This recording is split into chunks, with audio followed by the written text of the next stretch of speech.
Hello guys, in today's video I will be showing you how to find the teen mode settings on your account on Rednote easy and quickly.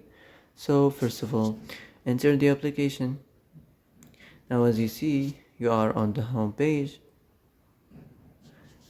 You will find these three lines up here, click on it and then go to the settings.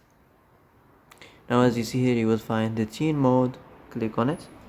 And now as you see, you can manage this section by your choice. Just click on it like this. Here you can enter the code, and that's it. That's how to find the teen mode settings and manage it as you like.